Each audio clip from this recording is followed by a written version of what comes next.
I mean, they're giving him a hard time. Now, I give the Rowdies credit. G That's League part of it. dropout Yeah. was a good cheer, you Yeah. know. Yeah. No, I agree with you. I mean, look, that's part and parcel of what happens, and that's part of the fun, as long as it doesn't, cross the line. But, G League dropout is creative, and it's a funny thing. And, you have a hard time discussing this because nobody wants to hear measured, step back, detached observations and evaluations of the situation. Here's how I feel about it in my judgment, and part of this coming as an Alabama alumnus. I don't like the way they did it. I don't, it felt off. It didn't feel like the right way to go about it. So that part of it bothers me. But the fact that he played in the G League and that he signed a two-way contract as opposed to the contract that the kid from Baylor, not the kid, the man from Baylor signed, it wasn't a two-way, but that guy was actually drafted and traded for Karl Anthony Towns, and so he's eligible. So I'm not saying either should or shouldn't be. What I'm saying is that there has to be or needs to be some type of established criteria. Another duly noted podcast comes to you from the Meldon Law Studios at the Hacienda.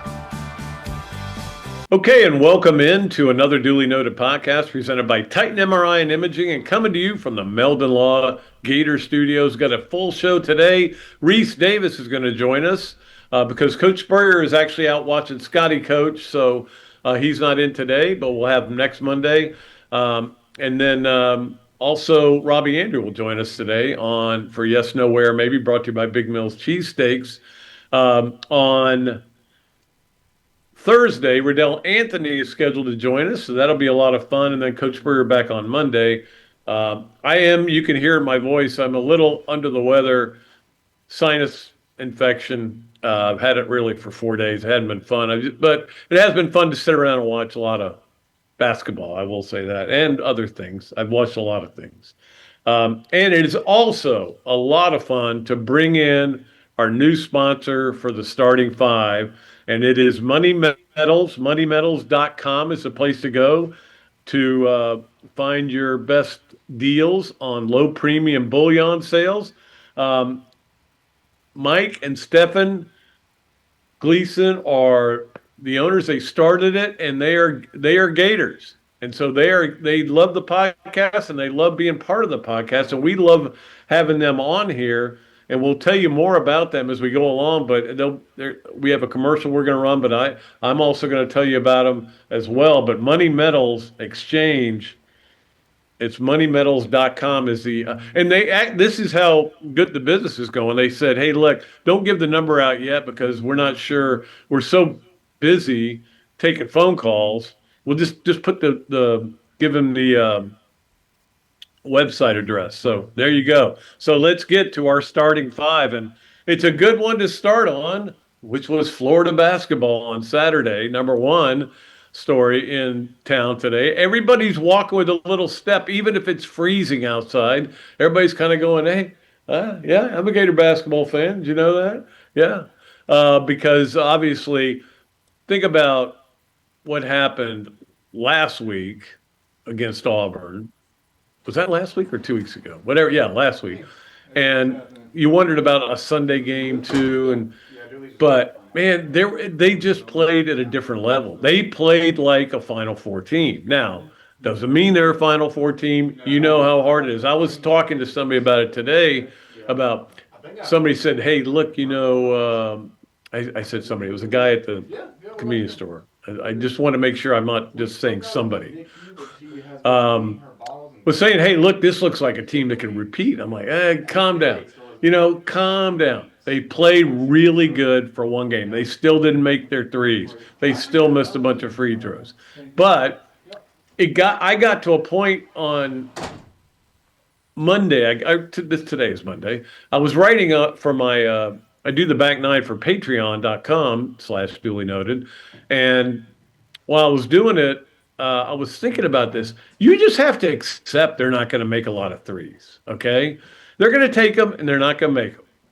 But when they do make them, they're going to be devastating to the other team because, they always seem to be in good spots. And they're going to miss some free throws, especially because their bigs get fouled a lot because people are hack-a-shacking them basically. That's what they did to Condon in that Auburn game. They hack-a-shacked them.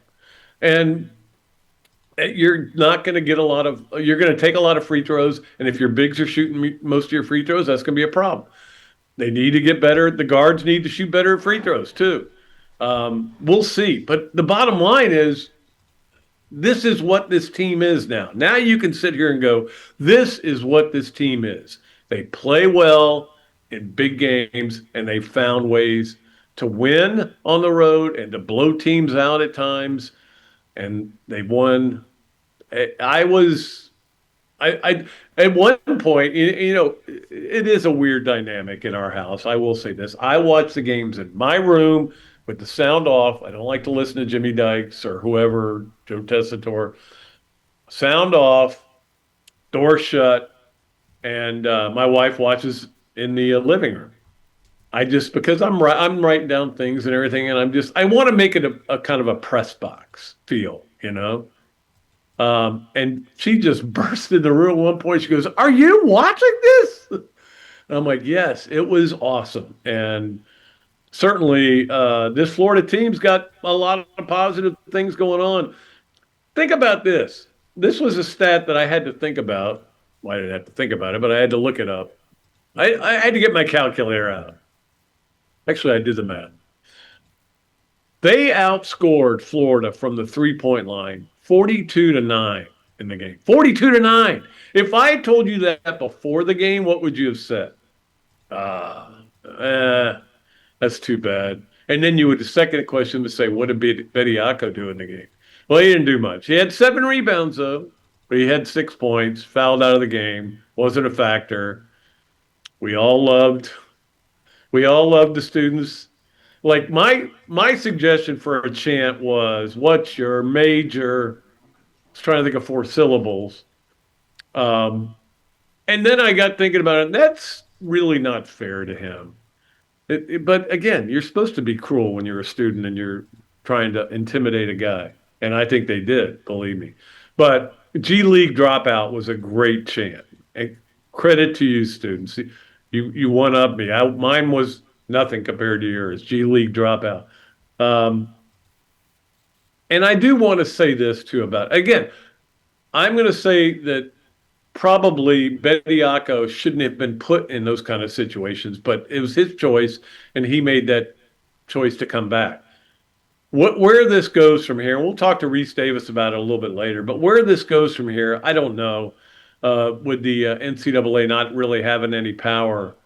But you have to remember one thing.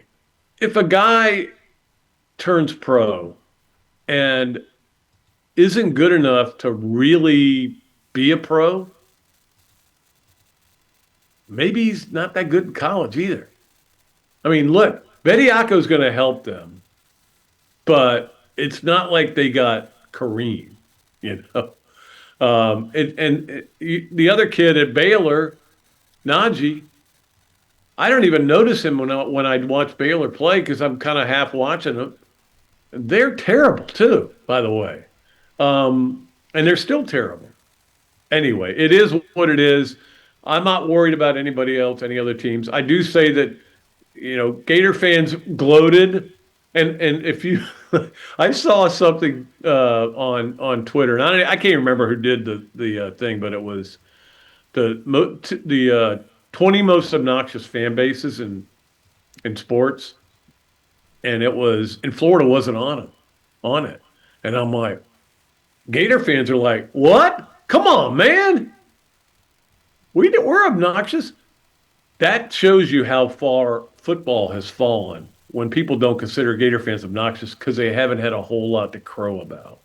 Now, they've crowed in basketball, and they can be obnoxious, and that's fine. We all know that. But at any rate, I'm rambling a little bit. I just want to make sure I didn't miss anything. Yeah, so 42-9, and you lose by 23. That is amazing. So I don't know, was that a more amazing stat or the 72 points Florida scored in the paint?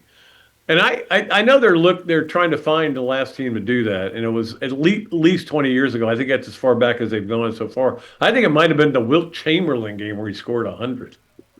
I don't know. That's a joke. All right, let's get to number two on our Money Metals Exchange, starting five, and that is that Alabama has a Florida problem. There's no question about it in basketball. That's five in a row for Nate Oates, and Florida scored, I think, 100 points in all but one game, or maybe all of them. I can't remember that stat. There's so many stats bouncing around on Sunday. But they have a problem that's not a Florida problem. It's a problem that is they're not that good, and Bediako I don't think is going to make that big a difference. They played as tough a schedule as Florida, the non-con, but they lost a lot. Like Florida, they lost a lot of those games. But now they're what 4-5 in the conference. I mean, I don't think a conference championship is coming. It's just funny that what Todd Golden did, which was I thought I cringed. I was like, don't give anybody any ammo. But when he said that about how if he plays, we'll beat him anyways, um, I cringed. But then I started thinking that sounds like Steve Spurrier stuff because he used to tell kids, you're gonna go there, you can go here, you can go there. You're gonna go there, we'll beat you anyway, and that's what he used to say. Um, So then I started thinking, well, they're going to, and when I start watching the game, I'm like, oh, these guys took that to heart. And they took it as, I've got a lot of confidence in you. And then I think Nate Oates didn't help it when he said, you're 6, 7, 8, 10 seconds in the lane. And which is not true, of course. Um, in fact, I saw like against Auburn, in an Auburn game, they called 2 3-second violations against Florida in that game. So anyway, my point is that I think Todd's gotten into Nate Oates' head a little bit, but I think Todd has a better team, and I think he's got a really good team. Boy, it is setting up for a lot of stuff going on here down the stretch. We're only halfway through the SEC schedule, but we're 2/3 of the way through the season, and it just feels like everybody's kind of back on that bandwagon. I know we'll help you back up on the bandwagon, okay?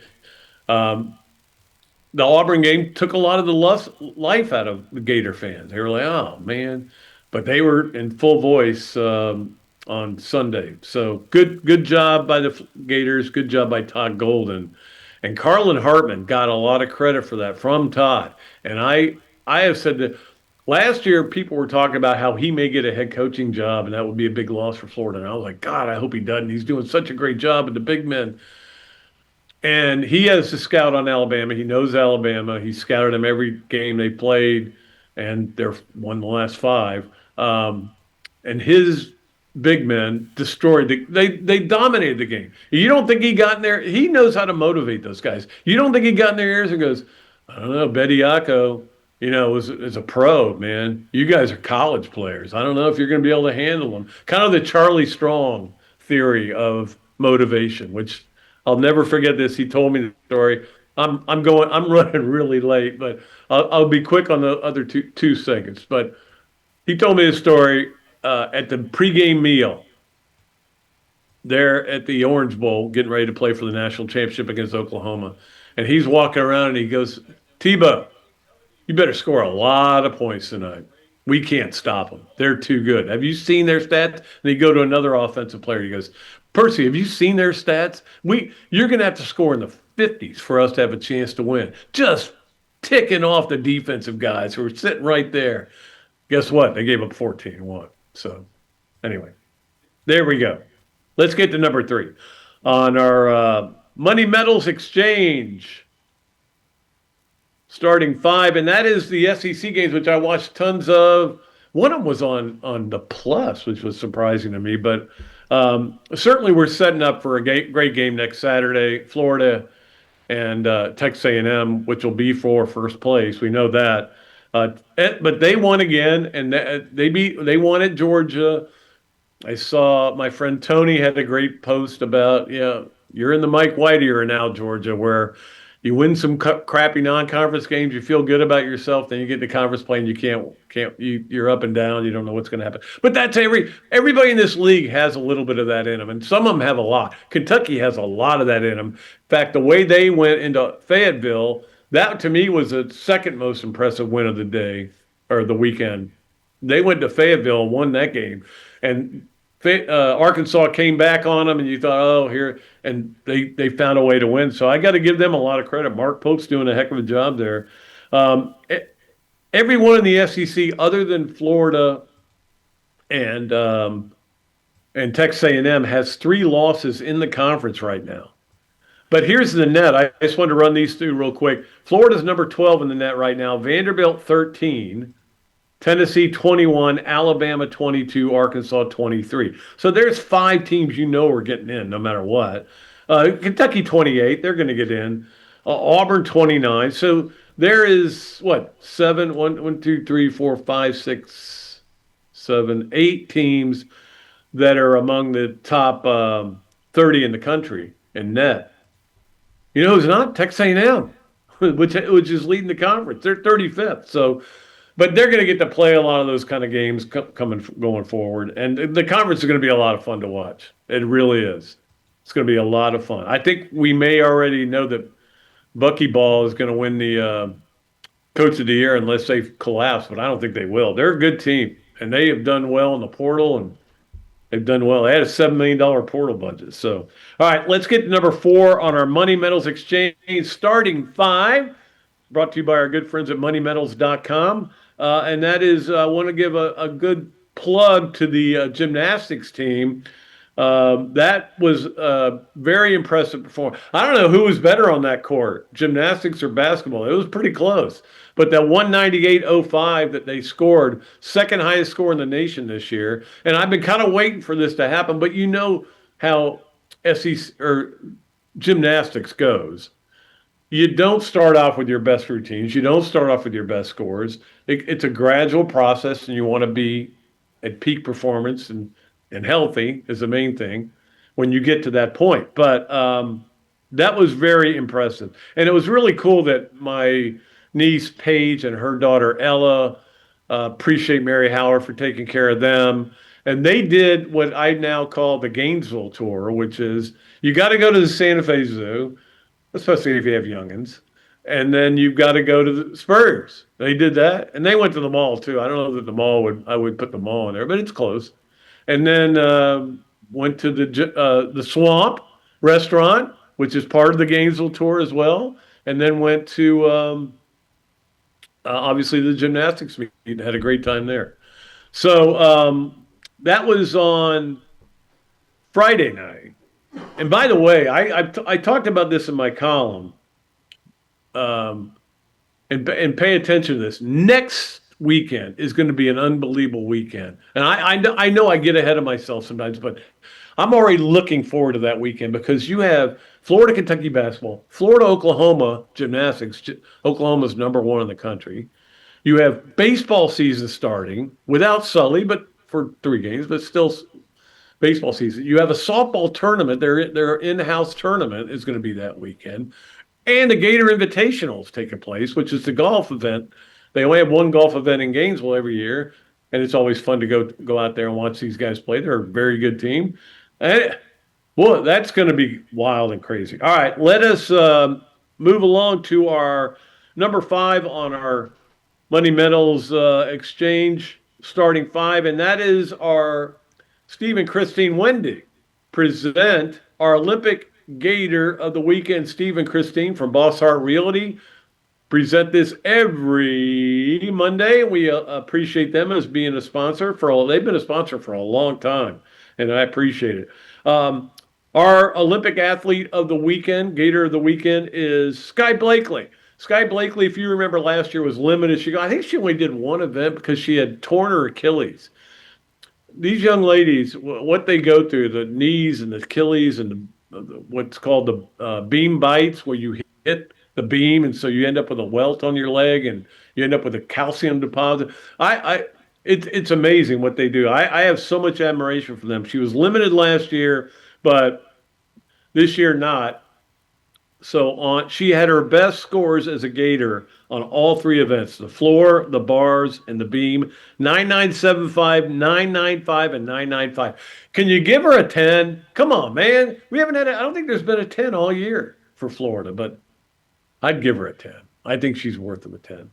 But anyway, Florida at Missouri on Friday. But Sky Blakely, who's really a part of a really strong, deep team right now, and I'm excited about gymnastics, is our Stephen Christing Wendig present for Boss Heart Realty Gator Olympic Athlete of the Weekend. All right, let's take a break. When we come back, we'll be joined by my man, Rece Davis. It'll be a lot of fun. Robbie Andrew also will be coming on eventually for Yes, Nowhere. Maybe we got a lot of stuff to cover here on another duly noted podcast presented by Titan MRI and Imaging, coming to you from the Meldon Law Gator Studio.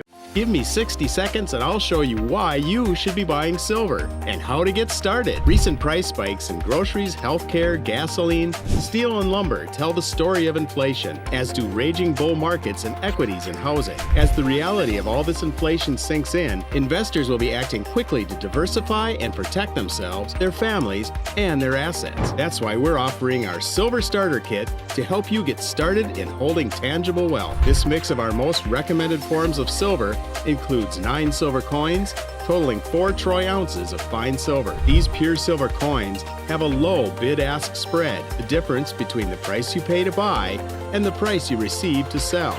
Low transaction costs are one reason Investopedia calls Money Metals the best dealer in America. Don't waste any more time. Start protecting your savings today with physical precious metals at moneymetals.com/go. All right, it may be a new year, but it doesn't mean you have to back off any of your goals as far as losing weight. I know I've been working even harder on it, and of course I get an assist from BMI TeleMed. They help us out with our New Year's resolutions, even if I've already broken 2 of them. Not the food ones, though.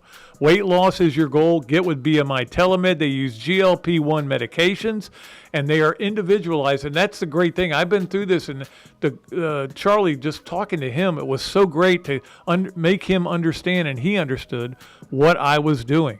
It's not about just losing weight. It is about keeping it off. You know that. We're all excited about the new year, and we're going to lose weight. But when you lose it in the first month, then you got to keep going. BMI TeleMed is sensible. It's straightforward. It's affordable. No contracts or hidden costs. BMI TeleMed is donating $1 for every pound you lose to the Florida Victorious Foundation. So go Gators. I'll join the listeners on this podcast who've already lost over 600 pounds. Are you kidding me? I'm 60 of them right there.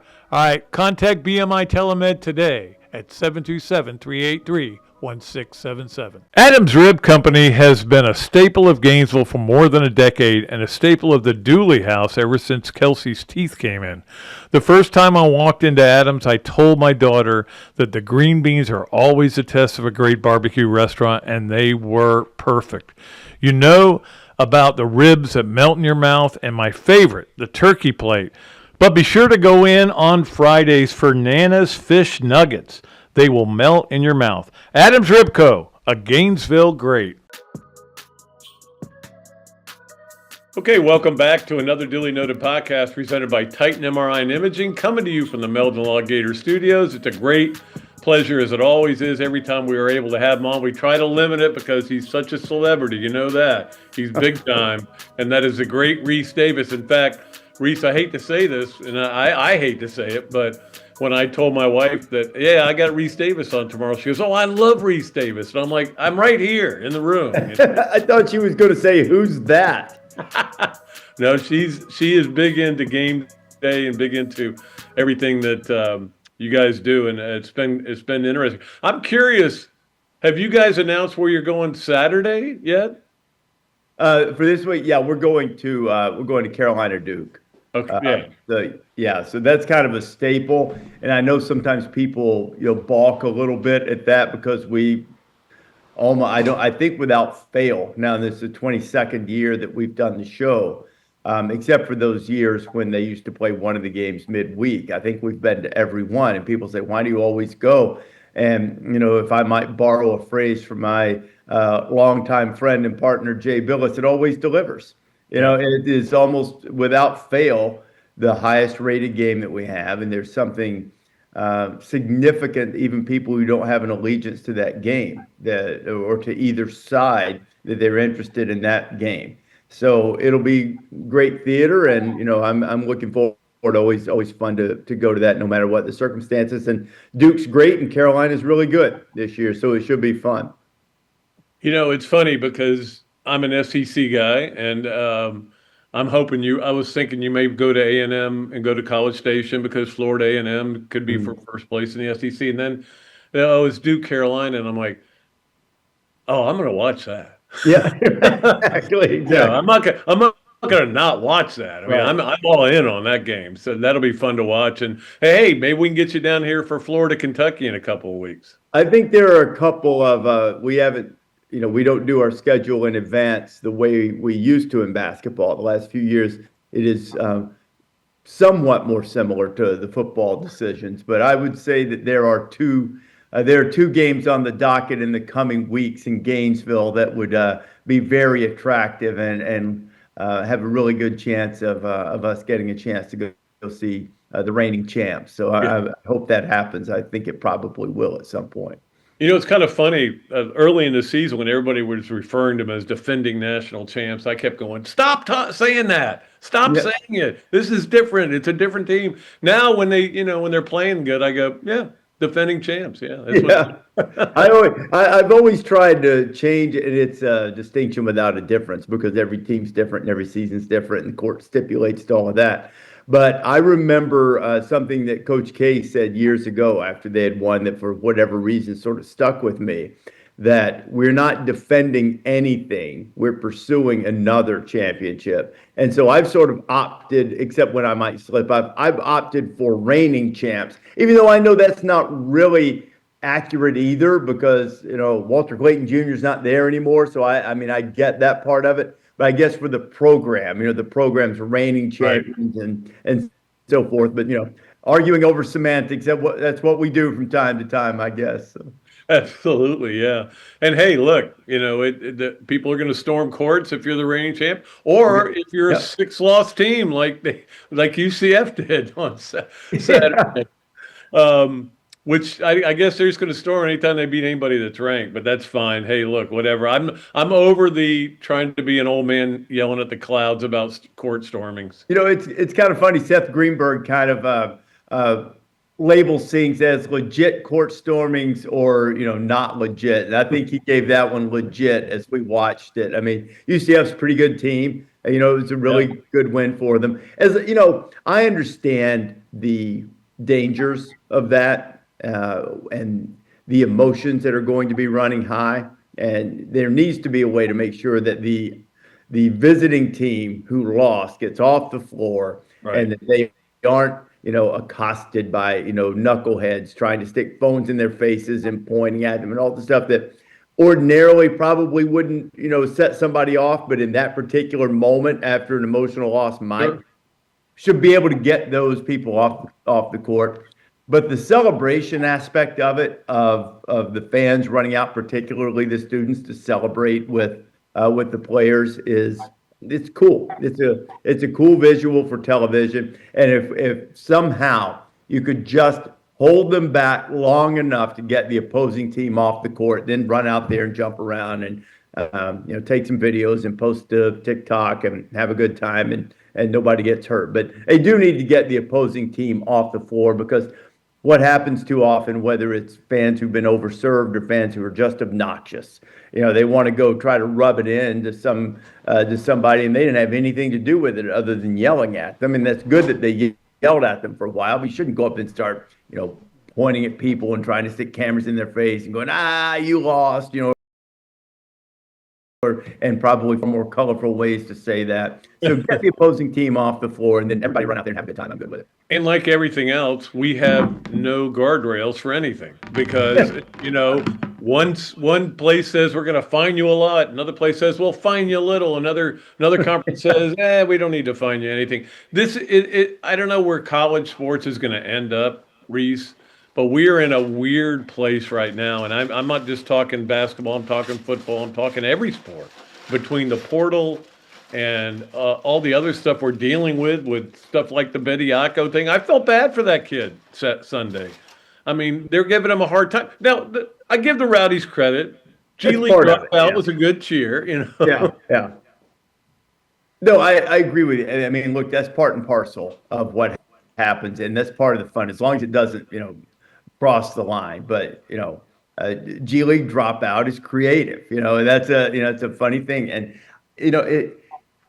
you have a hard time discussing this because nobody wants to hear measured, step back, detached observations and evaluations of the situation. Here's how I feel about it in my judgment, and part of this coming as an Alabama alumnus. I don't like the way they did it. I don't, it felt off. It didn't feel like the right way to go about it. So that part of it bothers me. But the fact that he played in the G League and that he signed a two-way contract as opposed to the contract that the kid from Baylor, not the kid, the man from Baylor signed, it wasn't a two-way, but that guy was actually drafted and traded for Karl Anthony Towns, and so he's eligible. So I'm not saying either should or shouldn't be. What I'm saying is that there has to be or needs to be some type of established criteria. And here's what we're having a hard time, Pat, in my judgment, coming to terms with in both football and basketball. It's professional sports. So we need to accept that, number one, because that's what it is. When players are making as much money as they are in college now, that's professional sports. Okay. Yep. So if we are a pro league, or if this is a pro league, then what are the parameters for participation in a pro league? Is it that you can't be in any other pro league? Is it that you can't make X amount of money? Is it a time constraint? What is it? Because really the only thing that makes people object to Charles Bediako playing for Alabama is one of two things. Either it's not playing for your school, therefore you're against it, or you don't like Alabama and therefore you're against it. Or it's because that you look at it and you have this notion that pros shouldn't come back or the rules are important, but everything has been thrown up in the air and they challenge things in court. I mean, I know this is a little bit different. I'm just talking about the way things are challenged in the courts. Remember when Tennessee was recruiting Nico Iamaleava out of high school, and the NCAA was saying, well, you can't give them money. They can't be have NIL deals while they're in high school. And I may have some details of this wrong, but I think broadly speaking, people will follow what I'm saying. So you go to court or you get a state law passed or something. You say, well, this is not against rules here. So they go, okay. And so it is. And I've got no problem with any of this happening. I'm just saying there's no established criteria for what it is that we want. So if we're watching a professional enterprise, and we are, we just have to decide who's eligible to play in it. And, if you've been part of an NBA organization, are you not allowed to play in it? After a certain period of time after your high school class has graduated, are you not allowed to play in it? Billis put forward a few weeks ago, and I'm not sure in fact, I know I'm not totally on board with this. I would think there would have to be some stipulations. He was like, what if you said college basketball or college football is for undergraduate college students? Well, I think you've got to make some provision for guys who get their degrees and go and get grad degrees. But generally speaking, I understand what he's saying. So you have to figure out, who do we want to be allowed to play in this? I've drawn this comparison. I don't mean to ramble a lot, but my son's a professional baseball player. He plays in independent leagues and Frontier League.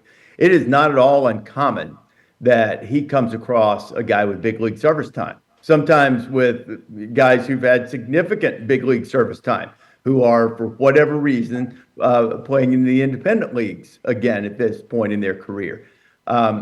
So is there really a difference? And if there is supposed to be a difference between that and college football and college basketball, that's fine, but let's just establish what that difference is.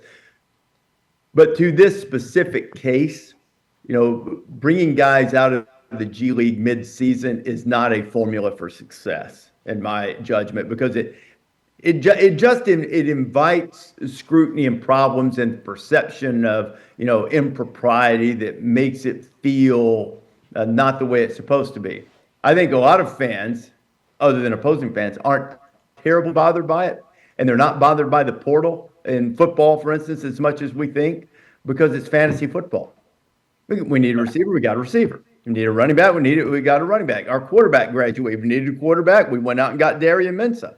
And that's all okay to fans because it feels like fantasy football. And I realize that was a really long answer. And No, it's there might be some aggregators who clip out, and Davis says it's good that Bediako's playing. I don't think it's good the way it happened.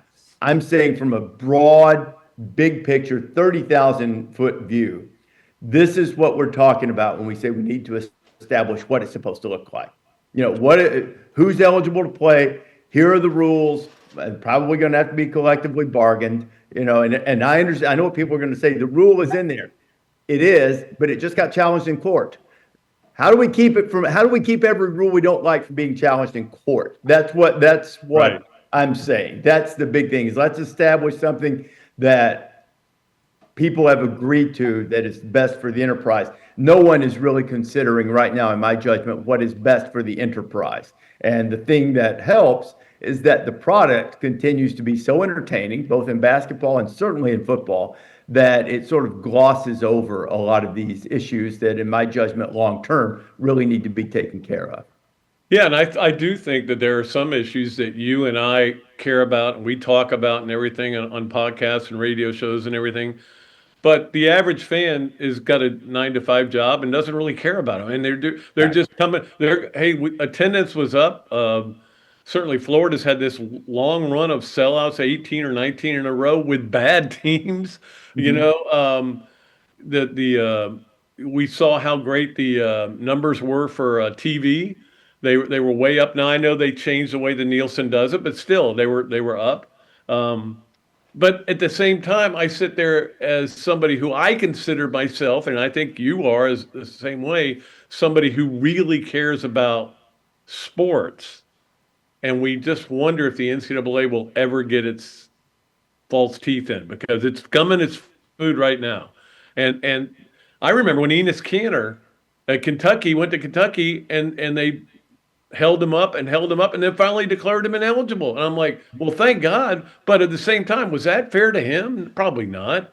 Is that fair to, a lot of people? Probably not. But, you're thinking provincially at that point. Right. And that's my whole thing, is that it's real easy. I remember years and years ago, and you might recall this, pretty sure it was Rick Riley who wrote that back page thing in Sports Illustrated back when we had all raced to the box to get Sports Illustrated on Thursdays is when it arrived. Yeah. And he wrote something, I don't remember what the impetus for it was, but for some reason this particular article has stuck with me. It was basically, my team gives young people second chances. Your team brings in hooligans. My team is trying to educate for the good and instill discipline. Your team is running amok. That kind of thing. And actually some of that's okay, Pat, because that's the sort of blind passion that our fans have for the sport and for their teams particularly is a lot of what drives the engine, right? So some of that's fine, but I think that when you're looking at issues like this, taking a moment to detach yourself from and say, okay, what's best? What's best where we are? For years, we thought it was terrible if somebody bought Danny Werfel, I see him over your shoulder there. If somebody bought Danny Werfel a cheeseburger, that would just be awful. It would, ruin his eligibility. Now quarterbacks are getting paid what Danny was worth back in the day, and paid, $4 million a year or whatever it's going to be.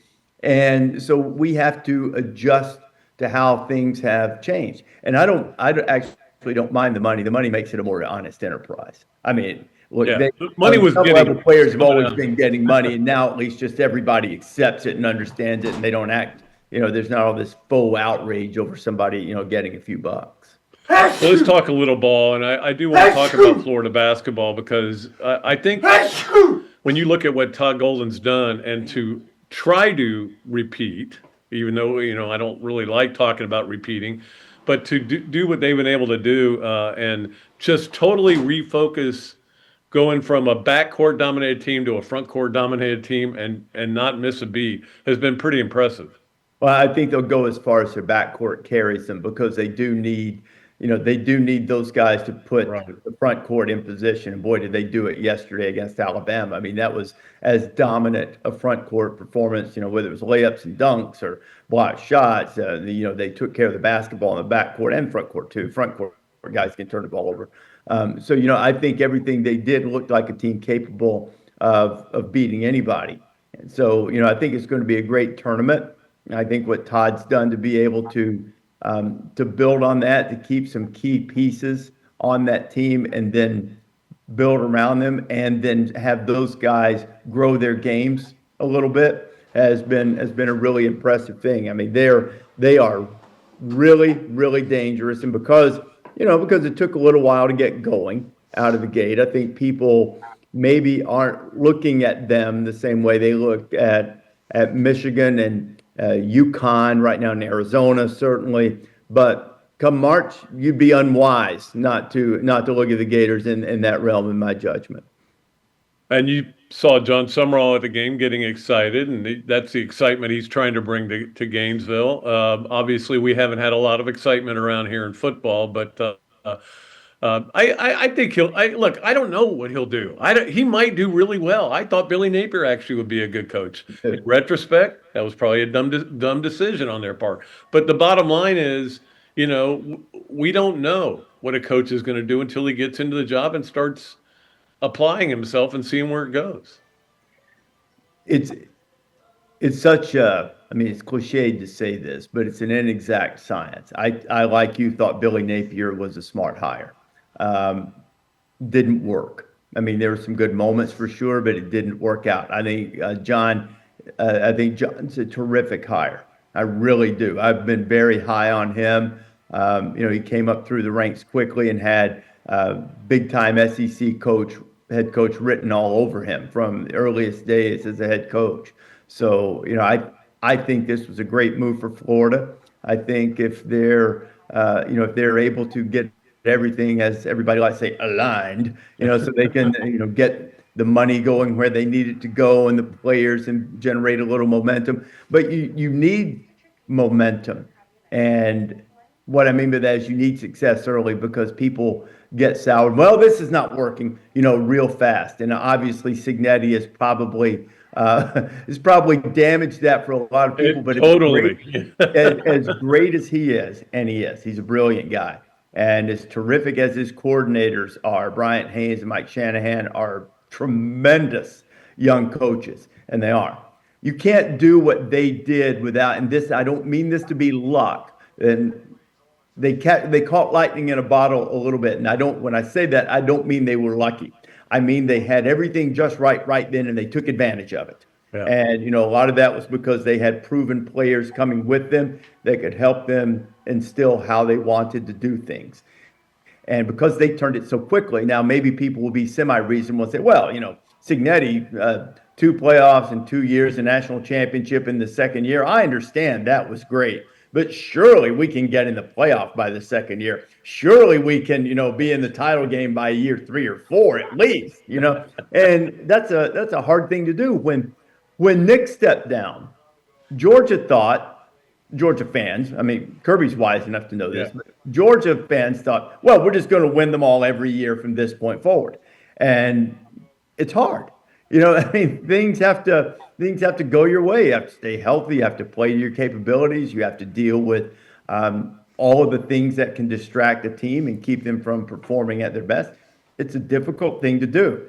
So I think that Florida's going to have great success. I'm not going to sit here and tell you that I believe for sure that by year 3, John Summerall will have them in the national championship game. Maybe he could, but I'm not. I think what Signetti has done is such an aberration and such a remarkable accomplishment, particularly doing it there. I mean, that's the amazing thing. And I think it makes you think you can do it at Indiana. Well, certainly why in the world couldn't you do it that quickly at Florida? there are always circumstances that make each change, coaching change, rebuilding effort, retooling, whatever you want to call it, that present its own challenges for it. So, I think he'll be successful. Whether that means championships in year 2 or year 5, I don't know, but I think John has all the goods to be really successful at Florida. Yeah, absolutely. Rece Davis, of course, from ESPN and College Gameday, coming to you on our Big Mills Cheesesteaks Zoom line. And before I let you go, one more thing for you. Why are mommy and daddy still fighting? And when I say that, I'm talking about the SEC and the Big Ten. Why can't they stop arguing and look out for their kids? Because we all just look. If you're happy with a 12-team playoff, that's fine. But obviously, they want more. They just can't figure out how to do it. And I'm befuddled why we can't get this resolved. I think it's a fundamental difference in perspective of what's good and what's important as it pertains to playoff structure. I think, and I don't think Tony Petitti was thrilled with me using the word absurd, but I think the 24 team idea is absurd. It hurts, it damages the regular season entirely too much. And I know that's an age-old argument, but it needs to be hard to get into the playoff. And I hear all of the things with the NFL and whatever the percentage is of NFL teams that get in compared to the percentage that get in college football. It's a different thing. You can never make the schedules in college football as equitable as they are in the NFL. Therefore, everything can't just be about the playoff. And I feel like that if you say we're going to have this championship weekend, we're going to have number 6 play number 3. Well, inevitably, there's going to be some year where the 6th place team in your conference is a 500 team, and the 3rd place team in your conference is actually really good. But then, their quarterback sprains an ankle, or something worse, and he doesn't play, or the ball bounces off the tuba, and now all of a sudden you're starting a playoff with too many 7-5 teams, or 7-6, or 8-5, whatever they would be after a game like that. You have too many of the lesser teams in the playoff. So that's too big. The bigger issue, other than size of the format to me, is threshold for inclusion. And more than that, I think it's time to play another round, if not 2 more, but certainly another round on campus. Having experienced the on-campus playoff games the last 2 years at Notre Dame, at Ohio State, at Texas A&M, at Oklahoma, my goodness, I know they lost, but that was, that atmosphere was unbelievable in Norman on Friday night. The Notre Dame atmosphere for the first game of the 12-team playoff was maybe the best environment, most spine-tingling type of anticipatory environment I've ever been in. And it was, we need more of that. That needs to be settled first. 12's plenty. They want to go to 16, go ahead. But, any bigger than that is way too much. And I think it's more important to get the games on campus to capture the vibe and the energy of what college football is all about. And I hope they can agree on that first. 24 is just too big. Look, Notre Dame was a deserving playoff team this year. Right. So there's another one. You say, okay, well, who shouldn't have been in? Well, I'm not going to rehash all of the arguments. If you left Alabama out, Alabama's resume was so far head and shoulders above, everybody else's that was in that pool being considered. Well, then you disincentivize, playing a difficult schedule and all of those things. So I'm going to say that last year we had one more team that really deserved to be in the playoff. Texas and Vanderbilt might squabble. Let's say Notre Dame. All right. The year before, we had to fill out 12 by getting a couple of teams in that were less objectionable than the others. And I think those years are going to be more common than the year like this year. Well, you could have put Notre Dame in. And by the end of the year, you could have really put Texas or Vanderbilt in there. That'll happen some years, and then there'll be years like the first year of the 12-team playoff where I know Indiana came back and won it, but Indiana really hadn't beaten anybody. SMU, made it to their championship game, but they really haven't beaten anybody. And I was fine. I actually thought those were the correct decisions, to be clear. Those were the teams, given the criteria, that I would have put in the playoff in the first year. So you wind up some years where you have to, can we find 12? And then every now and then you're going to have some years where you do have another team or two. I think it's good for the conversation and good for the sport and good for the buildup of it to make it hard to get in. What I'd like to see is you can get in as a conference champion, but you have to meet some threshold. It doesn't have to just be the ranking of the committee, although it could be if that's what people think is best. But if you came up with some type of combined criteria of subjective and objective standards, meaning, power ratings or SP plus or FPI or whatever it might be, that you deem to be appropriate, that you got to meet a certain threshold. And if you do that, and by the way, that would go for the SEC champion too. I'm not saying you're doing it for the little guy. I'm saying everybody that's in the playoff, you got to meet this criteria, meet this standard of, some formula of strength of schedule and power rating and record and ranking by the committee, whatever it might be. And here's the threshold. If you're above the threshold, then you're eligible for consideration. If you're below the threshold, you're not eligible for consideration. And I think that would help the selection process to a degree too. Real quick, what do you think the conference championship games are eventually going to go away? If they can replace the money. And Yeah. I think It's all about money. Yeah. Yeah, it really is. And I understand that. Look, this is a business enterprise. They have to make money. And there have been very few ventures in collegiate sports more successful than the SEC championship game. The others, frankly, have struggled at times. They haven't reached that standard. So I understand the SEC's reluctance, but I think you're also already starting to see with the bloated conferences and with the larger playoff on the other side that it's not quite what it was. Still great atmosphere. People are still excited to be there, but then there's the look ahead. And you didn't have that before. When those 2 years when Nick's teams played Urban's teams in the SEC championship game, that was probably the national championship game. But even by the platform, it was winner gets in, loser goes home. I had Philip Fulmer tell me one time that the energy and anticipation and just whole excitement level of any of the SEC championship games that his Tennessee teams played in were far greater than the national championship game. It said it just was. And it has been great over the years, and I would be sad to see it go. But to answer your question, I think in the long term, if we're going to expand the playoff more, I don't really see where it makes a lot of sense. They should just move the calendar and start the playoff that weekend. I think is probably the answer. I would say, assuming they can replace the money, because very few people, Pat, that I've seen in life, and I think you've seen it too, two things they do not just readily hand over for no reason: money and power. And they're not just saying, hey, you know what? I don't think I want this anymore. So you've got to find a way, probably not only to replace it, but enhance it. Rece, as always, great stuff, man. This guy knows everything about college sports, and I love having him on. You can see the Emmys in the background, so that's why we have him on right there.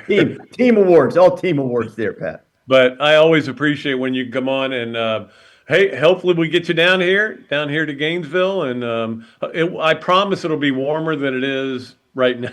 Oh my goodness, I know it, and we'll all be ready for that. I think I don't want to make promises that I can't guarantee, but I think there's a really good chance that we'll see you guys before the season's over. Rece Davis, ESPN, College Game Day. We love him. We'll be back with more of another duly noted podcast presented by Titan MRI and Imaging, coming to you from the Meldon Law Gator Studios right after this break. Hey, thanks, buddy, man. I appreciate it so much. Good stuff. You bet, Pat. Always good to talk with. Titan MRI, North Central Florida's premier independent diagnostic testing MRI facility. At Titan MRI, we're focused on you, the patient, having a great customer experience. Our MRI equipment is modern and 75% quieter than any unit in its class. And our MRI unit has one of the largest openings of any of the newer high-strength MRI units, which allows comfortable scanning for potential claustrophobic and larger patients. At Titan MRI, we look forward to serving you. Meldon Law has been serving personal injury victims since 1971. In those days, Jeffrey Meldon's presence as an attorney in the music scene dubbed him with the nickname the Hippie Attorney. And although times have changed, two things haven't: our commitment to bettering our community by helping the injured, Albert, are you ready to go to the game? and our love for the Florida Gators. If you bleed orange and blue, Meldon Law is the firm for you. Coach, you know, it always impressed me how you beat Florida State to win the 1996 national championship. And I was really impressed with your 06, 08, and 09 Gator teams. And the way you coached Danny to the Heisman Trophy. A lot like what you did with Tim Tebow. You know, you won more SEC championships than you lost home games at the Swamp. And you had plenty of super games in front of our Gator Nation. Yeah, there really is something special about the Swamp. I guess that's why we say about the Swamp, only the Gators get out alive. To the Swamp and the Gators, with the best beverage served at Spur's Gridiron Grill, 100% agave, Los Landeros tequila, aged in bourbon barrels for a smoother taste. I think you mean Head Beer Coach 1966 lager, a crisp, light, bodied lager for easy drinking. Nope. Los Landeros tequila, smooth enough to drink neat, bold enough to elevate a cocktail. 1966 lager, enjoyed on game days in the fall or whenever you need a winning cold brew. Los Landeros tequila, 1966 lager, Los Landeros. 1966 lager. Y'all stop bickering. Okay, you're both wrong anyway. The best thing Spurrier's Gridiron Grill offers are Jerry's famous chocolate chip cookies.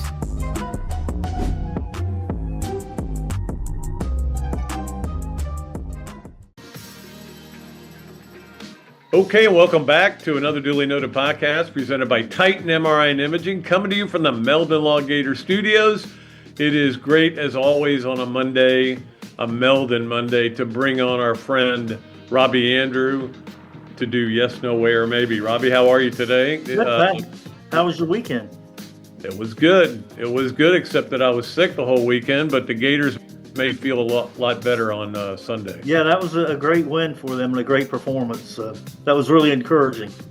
No doubt about it. Before we get to our Yes, No, Where, Maybe, we need to go ahead and do our Campus USA play of the weekend. And when Robbie tweeted this out or texted this out, Yeah. said that is definitely the play of the weekend. Oh, yeah. And this was Ruben Chinyelu guarding two different players. And I thought what Todd Golden said after the game was good. He goes, you can't do 1 through 5 switches unless you got guys that can do that. And, Exactly. and I've seen teams try to do it 1 through 5 switches, and it doesn't work out. So let's go ahead at our Campus USA play of the weekend, and here it is. Yeah. So I don't know who the first guy he had covered, but the second guy was the third guard. But anyway. Yeah. But that was that's definitely our Campus Yeah. USA. No, look, I could have picked 100 plays from that game. Yeah. But It stuck out to me too, Pat. I mean, usually the little guy dribbles right around the big guy. That's a mismatch for the little guy. But this time, he just shut them both down and got a turnover out of it. It was unbelievable. A guy that big with that quickness and footwork was incredible. yeah, it's going to be. I'm curious to see because it almost feels like kind of a Patrick Young thing where the guy is a good player. He's a good team guy, but he's not. He doesn't have a shot, or they don't make it in the NBA. But man, I feel like his NBA stock's going up a little I bit. think so too. But you're right. We were talking yesterday during the game. He does remind you of Patrick Young. The effort he plays with, his body, his build, and his athletic ability, and plays with a great deal of energy. So it's amazing how much better he is from a year ago. We'll get Patrick on next week and see if that's a good comparison. All right, Robbie, you ready to play Yes, No, Where, Maybe? Yep. It Maybe. is brought to you, as always, by Big Mill's Cheesesteak, the street dining done the right way. Go in to see them at Big Mill's, a great place to go, and the food is unbelievable, and you get free fries with your order if you mention another duly noted podcast, or just say, hey, I listened to that podcast thing where Robbie Andrew was on. That's all you have to say. All right. All right, number one, Todd Golden's "We'll beat them anyways" sounded a little Spurrier-esque. Absolutely, Pat. Not a little, a lot to me. And I mean, you look at Mike White was a nice guy, but he didn't bring any real positive energy to the basketball program. Spurrier brought all this confidence and positivity to the football program, and look what that led to. And I see a lot of that in Todd Golden. I mean, he's a positive guy. He trusts his players. They trust him.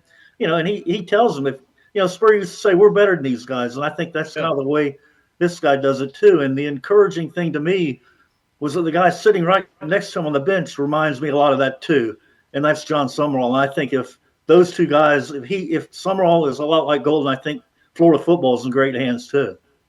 Yeah, I got to be honest. When Todd Golden said that on his coach's show last week, I kind of cringed. I went, "Oh man, don't give them any bulletin board." But that's the old school me, Yeah. Yeah. But Todd's like, analytically speaking, we're going to kick their butts. Yeah. His players love that, Pat. And, after the game when he shook hands with Oates, I said, well, that's it. It's over. But then he zinged him in the post-game press conference, and that is very much like Spurrier. So I loved it. I thought it was great, and I guarantee you Florida fans and Florida players loved it too. Karen was saying last night, she goes, that was very much like Spurrier. And I go, that is exactly like Spurrier. Yeah. Because he would say, what did he tell these guys who said, well, I'm going to FSU? He goes, well, go there. We'll beat you there. I mean. That was always his attitude. Yeah, I wish Coach was here, but he's, of course, at watching his son coach today. All right, number two on Yes, No, Where, maybe with Robbie Andrew. You're okay with the Vikings firing their general manager, you being a big Vikings guy? Absolutely, yes, Pat. For one thing, I don't even know who the guy is, to be honest with you. I mean, here's a guy that traded away or gave away Sam Darnold, who's now playing for the Super Bowl. And so, Daniel Jones. I love the coaching at Minnesota, but some holes on that roster, like the offensive line isn't very good. And that's why Darnold's not there anymore. He got killed in the playoffs last year because he had no blocking in front of him. So, yeah, the new GM is fine with me. It's funny because you say you don't know who he is. I don't even know. I know it's got Mensa in it, his name, but I didn't know who he was. I'd never heard of him in my life. I couldn't name maybe more than two GMs in the NFL, Pat. That's a good point, too. And one of them got fired, McKay, right? Wasn't he the GM of the Falcons? Yes. He got moved. Yeah.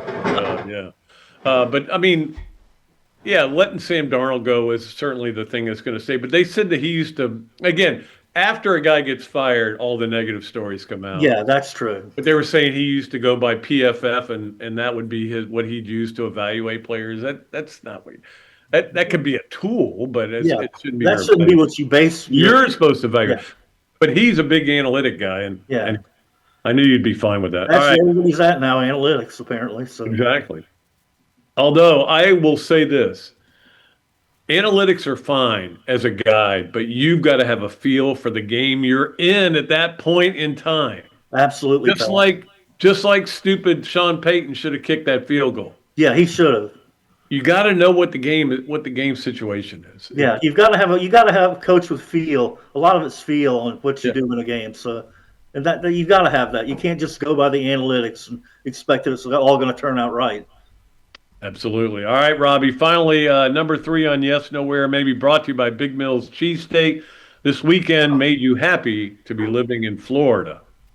I don't know, Pat. Maybe. I mean, it's 20-something degrees at night and freezing. So we've had plants that are dead in the yard. So it makes you appreciate what we're going to have in another week or so, or 2 weeks or 3 weeks. So, yeah, absolutely glad we live in Florida. But, occasionally a cold snap like this is good. It's something different, and I kind of liked it. I don't like it at all. We actually got sick, too. We actually have a pipe that burst, and all our pipes got put away when we had it repiped. I remember that. Yeah, but the sprinkler pipe is still out there. I didn't even realize it was even an issue. But gushing water, they're all over. I was walking the other day. All over this neighborhood, there are pipes that have burst. I mean, I haven't seen any of that in ours so far. In our neighborhood, the houses are all built in the 60s, I think. So yeah, but you saw snow. We didn't get snow in our neighborhood. Yeah, we got about 45 seconds of snow flurries on Saturday. It was pretty cool. Maybe I just mistimed it. I don't know. All right, Robbie, we'll let you go, buddy. Thanks a lot. Glad you're feeling better. We'll see you. Yep, thank you. Bye. Okay, always great to have Robbie Andrew on board, and appreciate everybody. Appreciate everybody that's gotten on the Patreon site too, patreon.com/duly noted. I love kind of having a place to be able to talk about things, and if you get a chance, you can go on there and read but it is a pay site, sorry, but I'm, trying to make a little money. But it's only $5 a month. So for the price of a Whopper, I'm trying to think of what's $5 anymore. Anyway, I've had a lot of fun with it, grading the Gators in basketball too, and also doing the back nine there, and then doing 5 things every Wednesday and Friday, and just trying to keep up.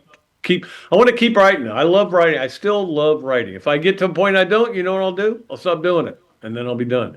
In fact, I'm about to start writing for the Main Street News. How about that? Starting in April. That's coming up. I'm just saying, all these people say, I miss you reading your stuff. You can read it. It's possible. Or maybe you don't miss it. All right, let's get to our Adams Rib Co. Gator of the Weekend, brought to you by our good friends at Adams Rib. We appreciate them over there, Adam and Michelle. They do a great job. We had a great lunch over there, actually, with the Main Street News guys, and we had a good time last week. Our Gator of the Weekend is, and again, I could list 100 people, and nobody would be wrong, but I know that what I felt, and that is that it should be Alex Condon. Now, here's why. The biggest reason is I didn't think Alex had been playing well. Now, obviously, that Auburn game stuck with me. Todd Golden, after the game, said, look, he had one bad game. That's it. He had one bad game, and Carlin got it out of him. Carlin said, hey, let it go, it's done. I don't think he's played at an All-American level, which he was preseason much of the year, especially in the last month. The Auburn game was like the low point to me. But in this game, Sunday, I keep saying Saturday, but Sunday, when he's going up against this Mediaco and they have other big guys too, but so does he. He's got other things he can use. But for him to do what he did, 25 points on 11 for 15 shooting. Don't forget, that Auburn game a week ago, he had 1 point. 1 point and 5 turnovers, I think it was. This game, 25 points, 7 rebounds, 6 assists, 0.0 turnovers. He was amazing. He was, and running the court. I swear, I told my wife, I said, I'm getting tired just watching these guys play, because they're running. And Alabama's trying to run with them, and I think they wore Alabama out, and that's not supposed to happen. There's a lot of things that weren't supposed to happen. A 6'9" center is not supposed to be able to guard both of your guards either, but those things happen. So Alex Condon, there's our Adams Rib Co. Gator of the Weekend. Alex, come on down. I'll buy you lunch. Be happy to do it. All right, let's move along to our Leonardo's at Millhopper. Quick pick, and a lot of people got in on last week's games. We had that Michigan State, which I think I screwed that up. It was actually a Friday night game, not a Saturday game, but most of you got it. I mean, everybody, I think, got their picks in anyway.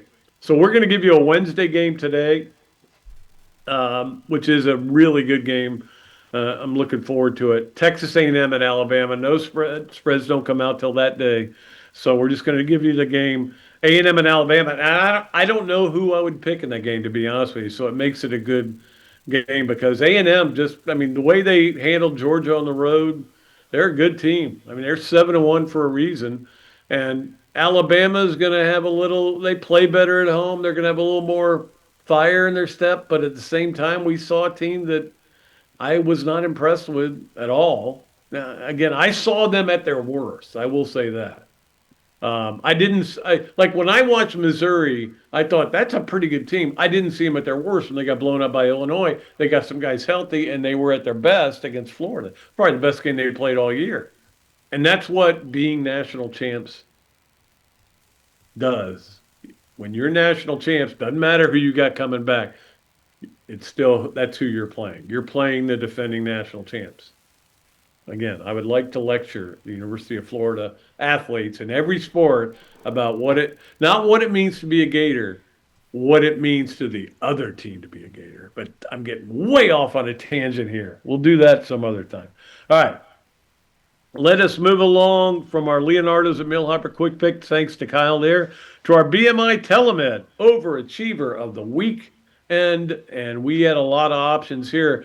BMI TeleMed, your weight loss specialist. Achieve and maintain and get a discount on your order. 727-383-1677. Make sure you tell them Pat Dooley sent you. And it's worked for me. It'll work for you. Our BMI TeleMed Overachiever of the Weekend. You'll say, what do you mean Overachiever? He was really good when he was here. But it's still Caleb Banks. Now, the reason it is Caleb Banks is that, of course, he had the foot injury that held him back last year. I didn't know where. I mean, I know he can play, but I don't know what they're going to see of him at the NFL level. Or they're going to. So he goes out to the Senior Bowl in Mobile and just wows them. Healthy, has 3 full practices. They love him now. And it's funny because I saw one mock draft and it said he was the biggest riser of anybody. And they had him as the 9th pick in the draft now. Now, that may be a little high. I don't think they're going to get him with the 9th pick. But you never know. These guys know a little bit of what they're talking about, but they're also guessing. And you get overwhelmed by watching a guy and maybe not seeing another guy. Anyway, you all get what I'm saying. I hope Caleb Banks goes 9th. I hope he makes a lot of money. I hope he does well. I love Caleb Banks. Great player at the University of Florida. Wish he hadn't been hurt. But anyway, we'll see how that goes for him. And he is our BMI TeleMed Overachiever of the Weekend.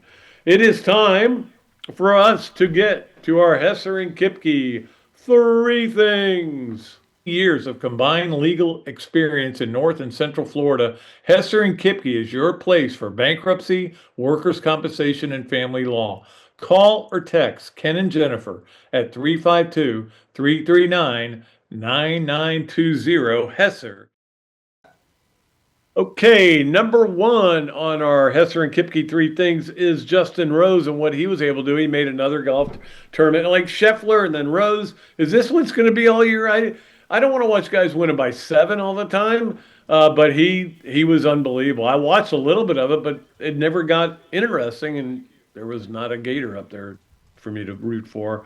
But anyway, he set the record, 23 under, scoring record at the tournament, and oldest to ever win that tournament, the Farmers, and won by 7. Look, I appreciate great golf. I just don't want to watch great golf. I'd rather watch competitive golf. You see what I'm saying? There's a difference. Tiger ruined a lot of tournaments for me. Scotty Scheffler's ruining tournaments for me. Now Justin Rose is ruining them for me. Come on. I want a one-shot lead with 2 to play. Let's go. We got to figure a way to do that. All right, that's number 1. Number 2 on our Hesser and Kipke 3 things. I think we are done with the coaches getting hired now, aren't we? Mike LaFleur goes to the Packers.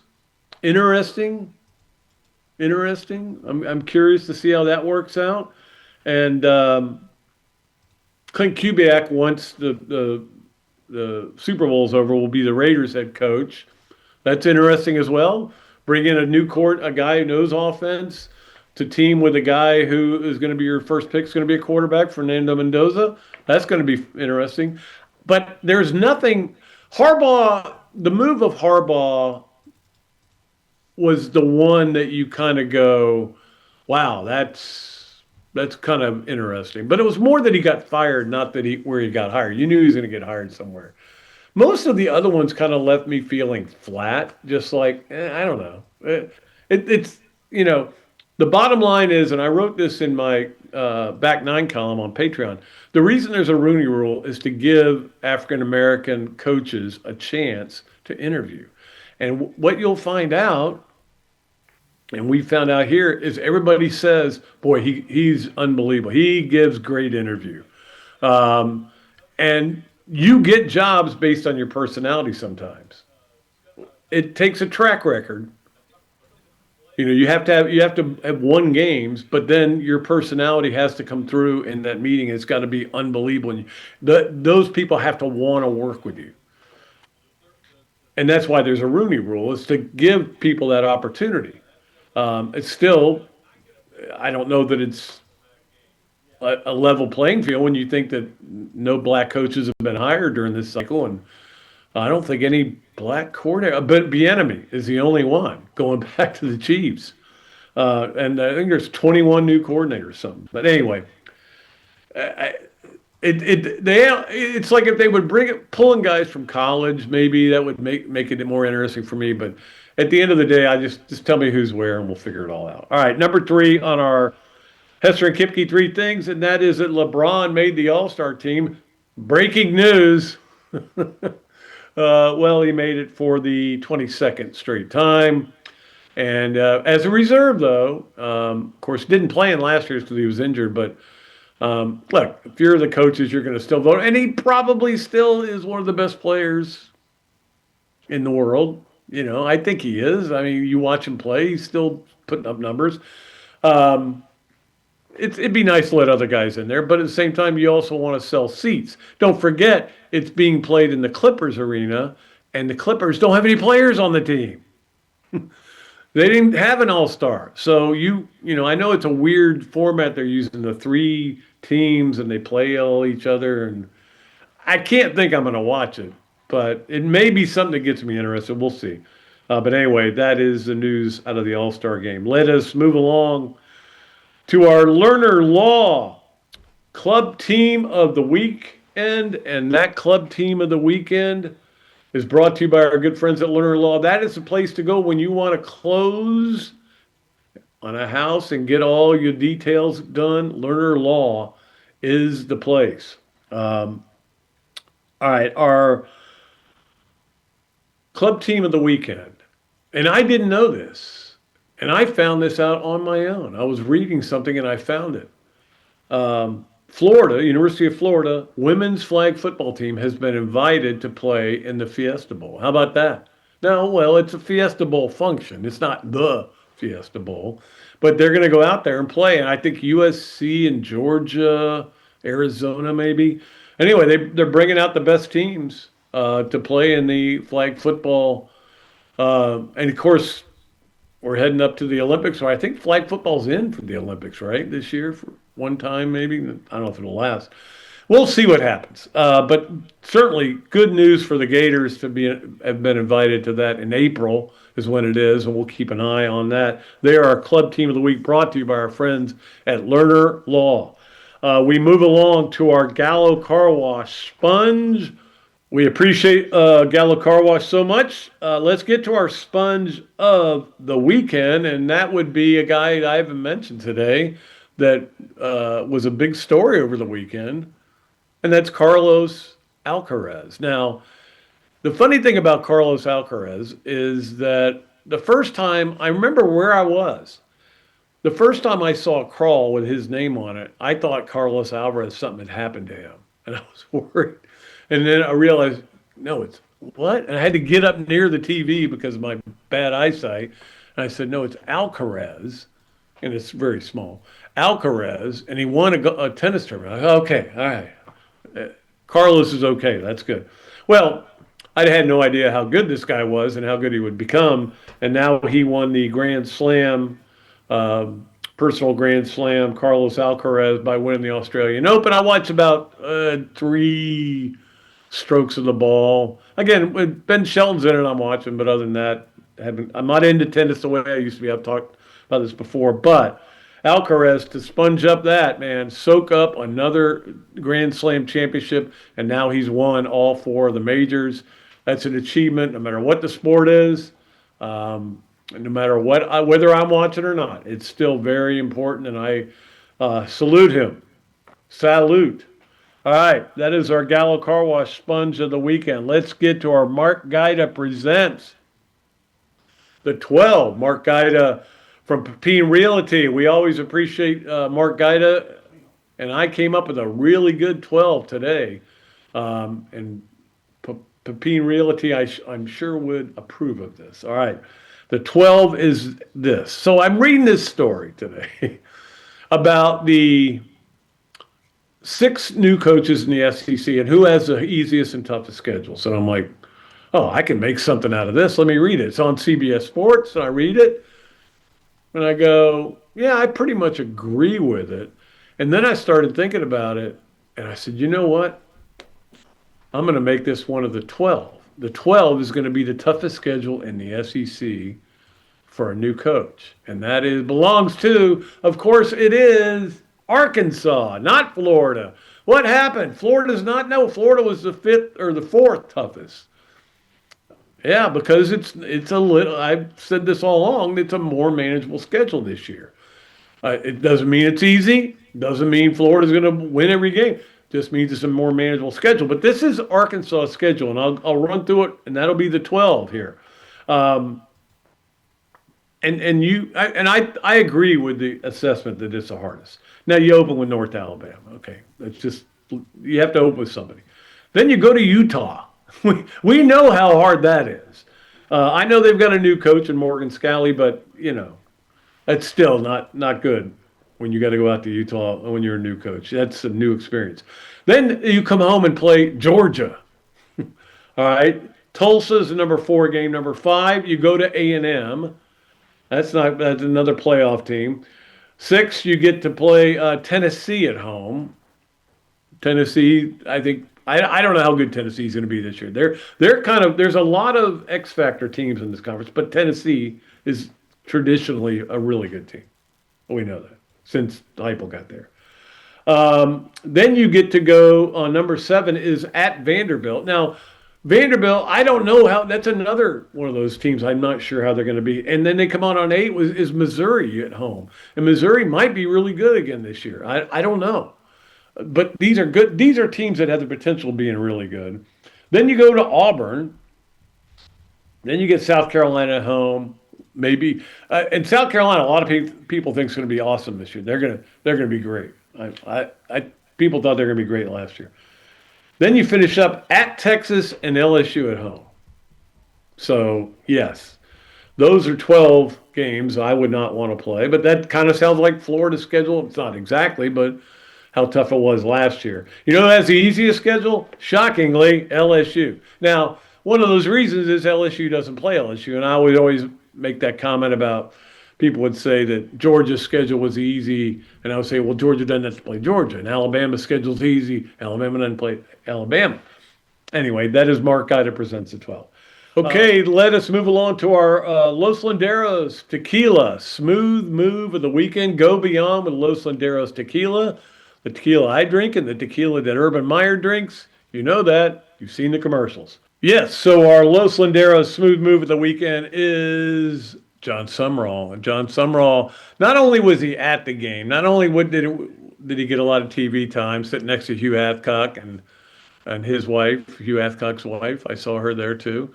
And was so enthusiastic, but taking the donuts out to the kids that are waiting in line in freezing weather, and I give them all kinds of credit. I've done that before, taking donuts out to kids. In both cases, it was my daughter was involved in it, but I am proud of that I've had 2 daughters who have waited in line in cold weather for big games. But this was a big game. Anyway, if you didn't see the video, John Sumrall taking boxes and boxes and boxes of donuts out there. That was really cool. Really, so he gets our Los Landeros smooth move of the weekend.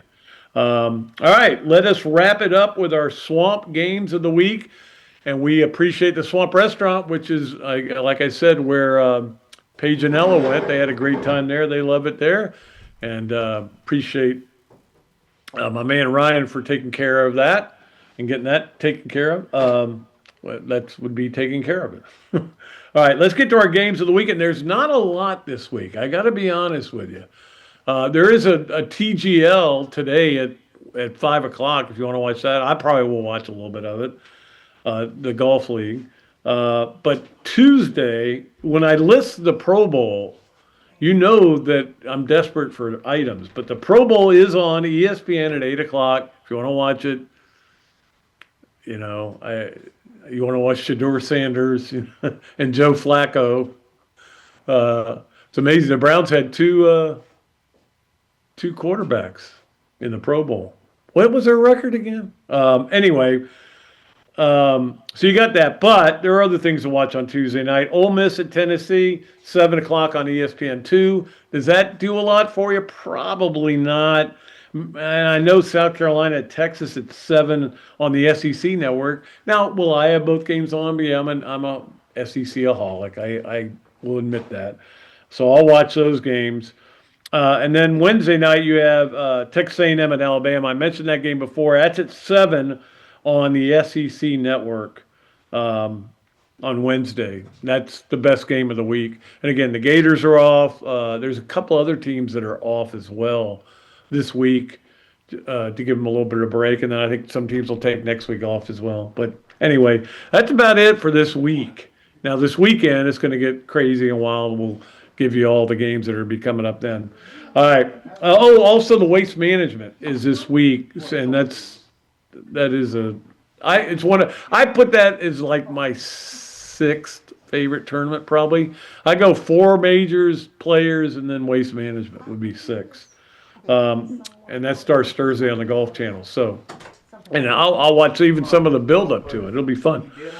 So we got a little bit going on. There's always something going on. There's always something to talk about, and we will talk again on Thursday. And until then, for another duly noted podcast presented by Titan MRI and Imaging, coming to you from the Meldon Law Gator Studios, I am Pat Dooley. I am deep. I am way back, and I am out of here. Sorry, man. I just kept